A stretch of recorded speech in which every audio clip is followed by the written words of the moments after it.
हंसा तू तो सबल था, हल की अपनी चाल, रंग कुरंगे रंगिया, तय किया और लगवार।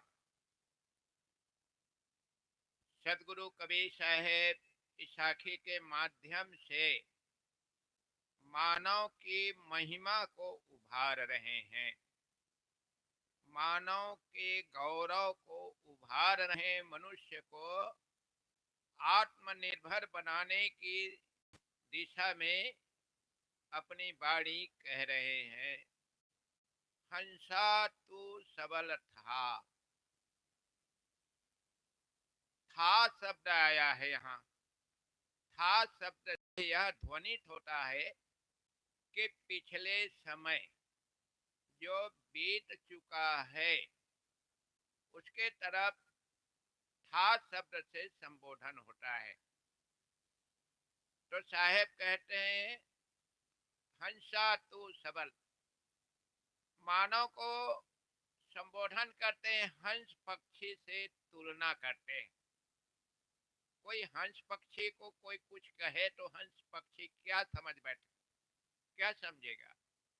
तो कवि ने हंस पक्षी से मानव को तुलना करते हुए कहते हैं, आए मानव, हंस पक्षी में कौन गुण होता है जिसके कारण से मानव को हंस पक्षी से तुलना करते हैं।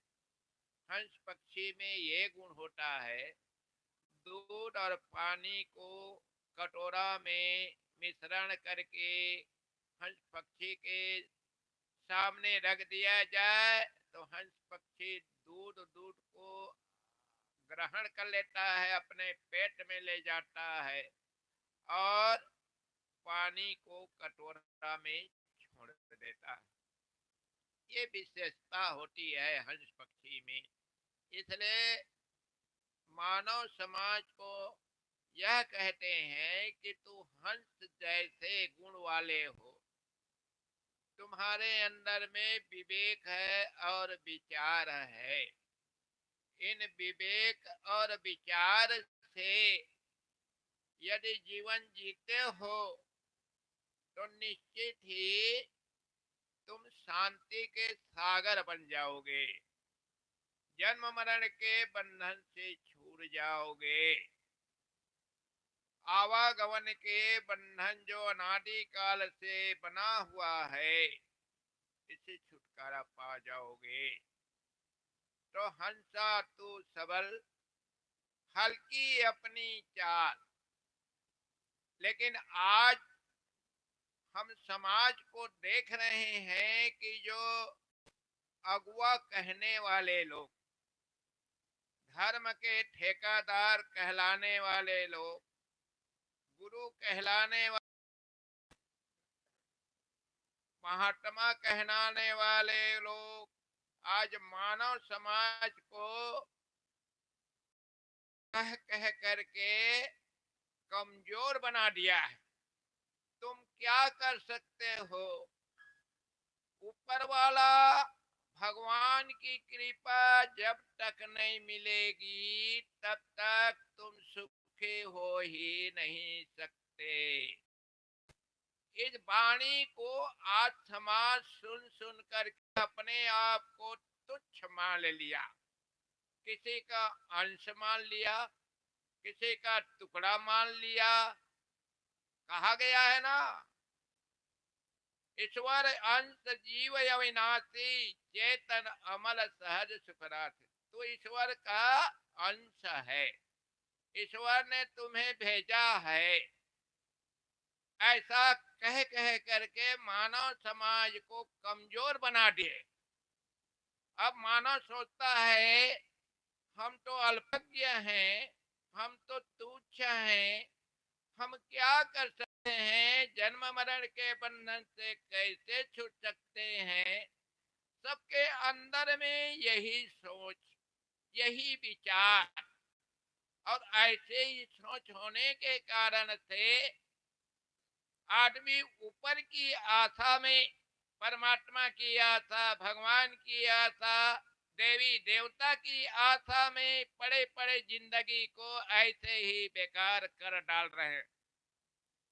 जबकि सदगुरु कबीर साहब ऐसा नहीं कहते हैं। अरे तू महान है, तो किसी का अंत नहीं, किसी का टुकड़ा नहीं, किसी को कोई तुम्हें भेजा नहीं है, तुम्हें सुखी बनाने वाला कोई नहीं। इस प्रकार से हमारे हौसला को बढ़ाते हैं, हमारे आत्मनिर्भर बना रहे कबीर साहेब।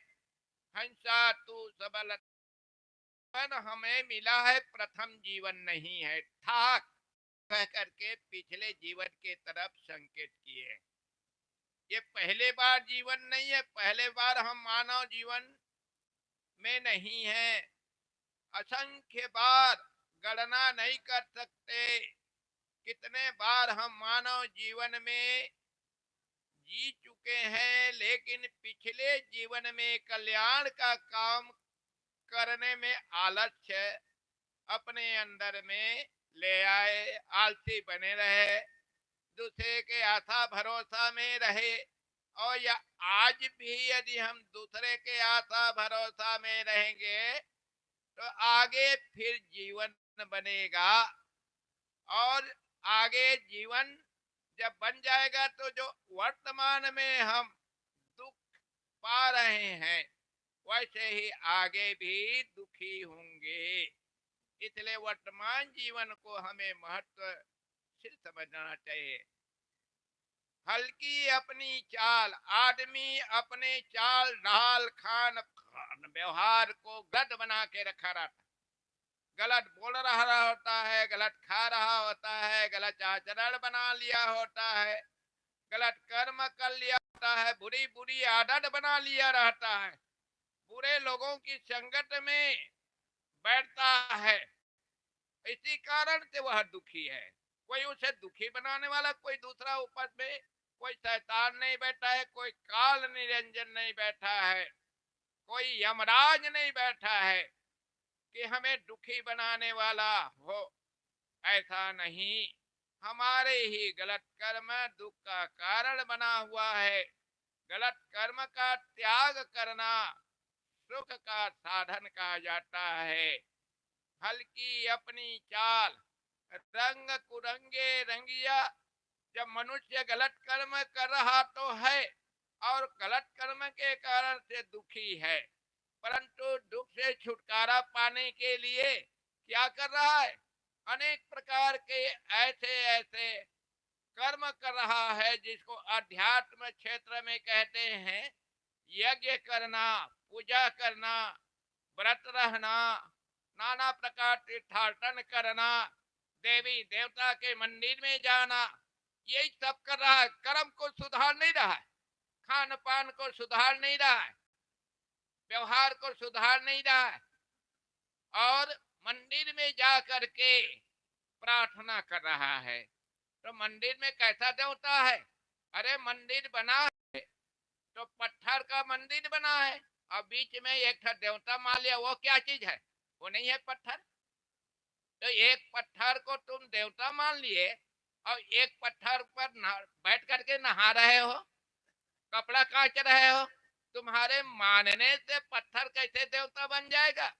भगवान कैसे बन जाएगा तुम्हारे मानने से? ये सदगुरु कबीर साहब कहते हैं, मानने से कुछ नहीं, जानना चाहिए। देवता किसे कहते हैं? जिसमें देने का गुण होता है वो देवता कहलाता है। और देने का गुण किसमें होता है? मानव में। मानव पानी देता है, भोजन देता है, ज्ञान देता है। मानव को छोड़ करके कहाँ देवता है? हम मानव को देवता समझे। समाज में जितनी नारियां हैं वो सब देवियां हैं, पुरुष लोग सब देवता हैं। अन्य प्राणी को भी हम देवता समझें क्योंकि वो भी जीव है। और ये शरीर, मानव शरीर के अंदर में जो जीव है, पशु पक्षी कीड़ों के शरीर में जो जीव है वही देवता है। ऐसा हमारा विचार हो जाए तो किसी माँ प्राणी को दुखाएंगे नहीं, पीड़ा नहीं देंगे। हम पत्थर को देवता मान लिए, प्राणी को देवता नहीं मानते। बहुत लोग कहते ये लोग देवी देवता कुछ नहीं मानते, ये लोग देवी देवता कबीर पंथी लोग कुछ नहीं मानते। अरे हमारा देवी देवता हंसता है, खाता है, चलता है, बोलता है, सुनता है, हमें ज्ञान देकर हमारे दुख को दूर करता है। लेकिन तुम्हारा देवता तो बोलता नहीं, खाता नहीं, सुनता सुनता नहीं, तुम्हारी प्रार्थना कैसे सुनता होगा? बस मान लिए, मान लिए, मानने से कुछ नहीं होता है। इसलिए बंधुओं, सदगुरु कबीर साहब यही कहते हैं, हन रंग कुरंगे रंगिया और किया लगवार। लगवार बना रहा है। लगवार शब्द ला करके कबीर साहब हमें कितना आ, सावधानी दिला। लगवार शब्द आया है यहाँ, लगवार शब्द। लगवार शब्द का प्रयोग कौन करता है? नारियां करती हैं। कैसे करती हैं? जब सास बहू आपस में लड़ती हैं तो बहू क्या कहती है?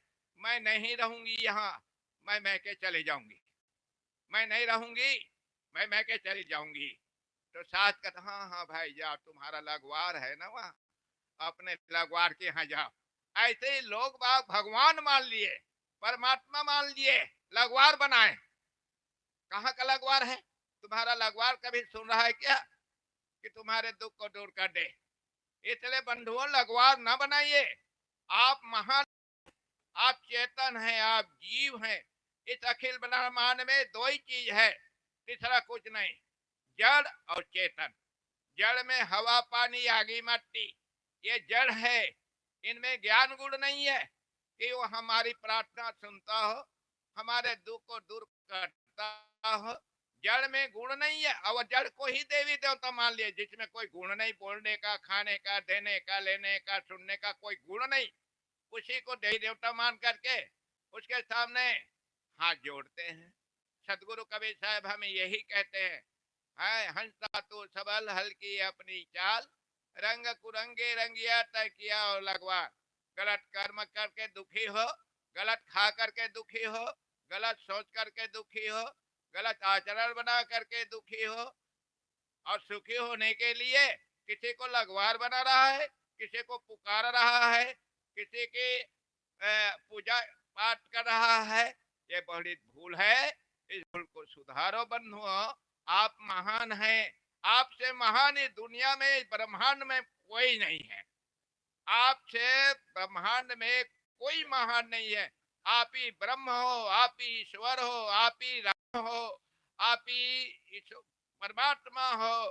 सब परमार्थिक नाम जितने आज समाज में गूंज रहे हैं, वो सब आप ही हो। अपने को जानो, और अपने को जान करके दो दुर्गुणों को निकालो। कुछ करने की जरूरत नहीं, बस दो दुर्गुणों को निकालना है, बुरी आदतों को छोड़ना है, लड़ना झगड़ना छोड़ना है, मांस मछली खाना छोड़ना है, शराब पीना, नशाबाजी करना छोड़ना है। बस तुम्हें और कुछ करने की जरूरत नहीं, सुखी हो जाओगे। इस प्रकार से सदगुरु कबीर साहब साखी के माध्यम से हमारे अंदर में शक्ति पैदा कर रहे हैं, हमें कमजोर नहीं बना रहे हैं। कबीर साहब, हंसा तू सबल हल्की अपनी चाल, रंग कुरंगे रंगिया तय किया और लगवार। लगवार मत बनाए, हम आत्मनिर्भर बने, अपने विवेक विचार का प्रयोग करें, बस हम सुखी हो जाएंगे। मैं अपनी बाणी को विराम करता हूँ।